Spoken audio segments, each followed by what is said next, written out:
Halo, apa kabar pemirsa? 2PM News kembali hadir menjumpai Anda. Tentunya dengan informasi terkini yang aktual dan terpercaya. Bersama saya, Angeli Marcia, inilah selengkapnya. Pemirsa, berita hari ini datang dari SDGs pada sektor kesehatan. Terdapat 38 target yang perlu diwujudkan dalam bidang ini. Program yang dilakukan oleh Indonesia demi mewujudkan SDGs dalam bidang kesehatan adalah program Indonesia Sehat dengan 3 pilar, yaitu pelayanan kesehatan, paradigma kesehatan, dan juga jaminan kesehatan nasional. Akhir-akhir ini terdapat beberapa perhatian mengenai cedera dan kematian akibat kecelakaan lalu lintas. Dalam data statistik, Indonesia menempati peringkat ke-19 dalam kematian akibat kecelakaan lalu lintas. Meskipun mengalami penurunan dari tahun 2021, tetapi tetap diperlukan tindakan demi meningkatkan keamanan dalam berkendara di jalan raya. Lantas, bagaimanakah tanggapan dari pihak kepolisian, ojek online, dan masyarakat terkait kecelakaan lalu lintas? Informasi selanjutnya akan disampaikan oleh rekan saya, Azahra Aulia, di tempat. Oke baik, saat ini saya sedang berada di Lipo Mall, samping Lipo Mall, dan saya saat ini bertemu dengan salah satu pengendara ojek online. Halo Bapak, selamat pagi. Oke, kalau boleh tahu nih Pak, siapa nama Bapak? Lukman. Pak Lukman, oke. Baik Pak, di sini saya akan menanyakan beberapa pertanyaan seputar kecelakaan lalu lintas di Kota Bogor. Ya. Untuk pertanyaan pertama, berapa lama Bapak menjadi pengendara ojek online Pak? Kurang lebih 4 tahun.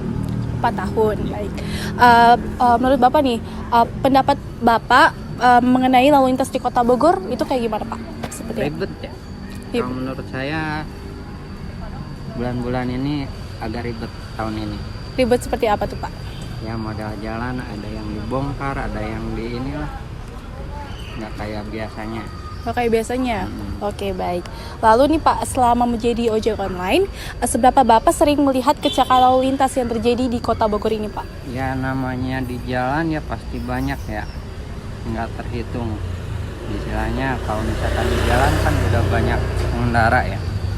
Jadi nggak tahu berapa-berapanya. Oh, oke, baik. Permasalahan transportasi termasuk kecelakaan lalu lintas menjadi suatu permasalahan utama bagi pemerintah di Kota Bogor, khususnya Polresta Bogor Kota, dalam menanggulangi atau meminimalisir adanya kecelakaan yang terjadi.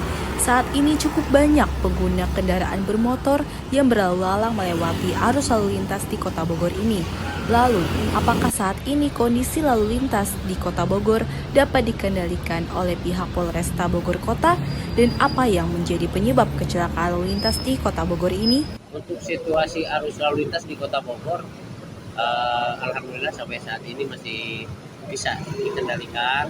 Namun ada saat-saatnya kemerihan itu, waktu saat kemerihan. Kemungkinan yang pertama, kemerihan itu bisa terjadi di pagi hari, keberangkatan sekolah maupun kerja, kemudian sore hari. Kemudian di Kota Bogor itu adalah wilayah wisata kuliner ya. Kota kuliner, oke baiklah. Nah, kalau boleh tahu nih Pak, apakah sering terjadi kecelakaan nih Pak di Kota Bogor ini? Untuk kecelakaan situasi hujan nih, itu merupakan salah satu penyebab alam. Itu juga salah satu faktor penyebab kecelakaan. Biasa kecelakaan karena tambahan ya. Kalau hujan itu seperti tertimpa pohon. Itu kecelakaan yang tunggal karena tidak bisa mengendalikan dalam mengemudinya bagi individu atau pribadi masing-masing pengendara. Oh, oke baik Pak. Nah, terus ada berapa kecelakaan yang terjadi Pak di lalu lintas di Kota Bogor selama 1 bulan terakhir ini? 1 bulan tentunya kita harus berbicara tentang data. Kalau data punya indikator, tapi kalau untuk per hari, di per hari ya? Iya. Di rata-rata kan dalam 1 minggu itu 1 lah. 1. Oke Pak. Lalu mengapa kecelakaan lalu lintas di Kota Bogor ini tuh sering terjadi? Kecelakaan diawali oleh pelanggaran. Sehingga tidak ada, ya biasanya ya ini. Jadi sebelum ada kecelakaan itu karena ada pelanggaran. Baik daripada si individu kalau kecelakaan tunggal yang itu ataupun salah satu dari pihak apabila ada lawan daripada kecelakaan itu. Biasanya ada pelanggaran, bisa pelanggaran rambu-rambu, bisa pelanggaran kecepatan, bisa pelanggaran tidak memperhatikan penyeberang jalan ya, misalkan saya zebra cross di kecepatan dia tidak mengurangi padahal di situ ada tempat penyeberangan orang, jadi pelanggaran terjadi awal kecelakaan. Pelanggaran dari pengguna motor itu sendiri ya Pak. Oke. Lalu bagaimana tindakan yang dilakukan nih Pak dari pihak kepolisian sendiri untuk mengatasi kecelakaan lalu lintas yang terjadi? Untuk tindakan dari mulai para preventif, dari mulai kita himbauan sosialisasi terhadap masyarakat, dari mulai sejak dini seperti masuk ke pendidikan lalu lintas sejak dini di TK yang udah masuk sekolah-sekolah, kita ada tiap minggu itu ada yang namanya bagian KAMSA, keamanan keselamatan keterlibatan, dia melakukan pendidikan penyuluhan terhadap sekolah-sekolah ataupun organisasi ataupun perkumpulan misalkan himpunan kendaraan bermotor ya, itu ada sosialisasi. Pelanggaran kendaraan bermotor menjadi penyebab utama dalam kecelakaan lalu lintas. Kecelakaan tunggal disebabkan dari pengemudi yang tidak bisa mengendalikan kecepatan dan cuaca ekstrim yang terjadi di Kota Bogor akhir-akhir ini. Lalu, bagaimana tanggapan dari masyarakat sendiri terkait dengan hal ini? Menurut pandangan Bapak nih, apakah masyarakat di Indonesia sudah sejahtera dalam kesehatan?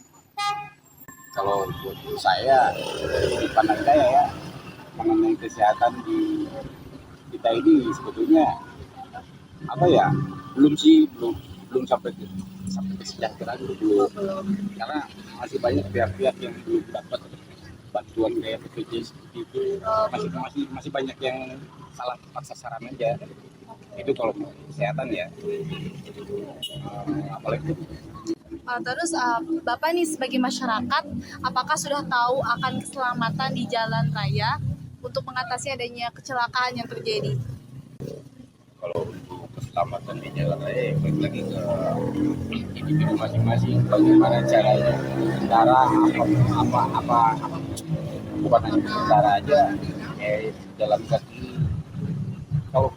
Kalau untuk keselamatan di jalan itu balik lagi sama individu masing-masing. Iya. Hati-hati apa enggaknya, entah itu pejalan kaki atau itu pengendara ya.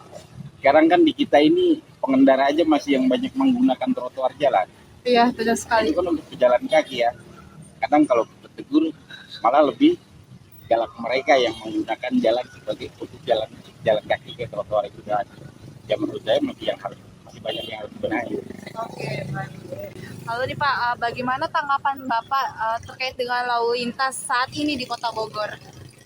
Kalau lalu lintas di Kota Bogor yang dari polisian lalu lintas itu cukup Baik. untuk di lapangan itu memang cukup mereka ngatur lalu lintas. Ya. Cuman ya karena mungkin tingkat kendaraan di Kota Bogor sekarang semakin meningkat, Betul sekali. ya kan?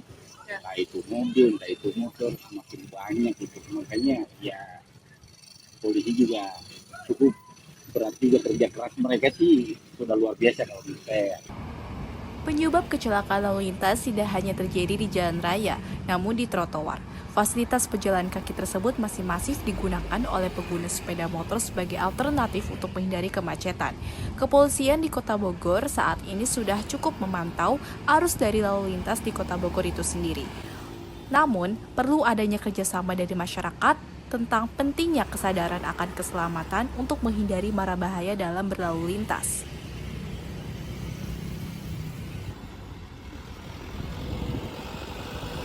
Saya Azhara Aulia melaporkan kembali ke studio.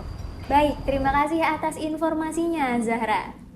Sayang sekali pemirsa, informasi tadi menjadi penutup dari perjumpaan kita pada acara 2PM News kali ini.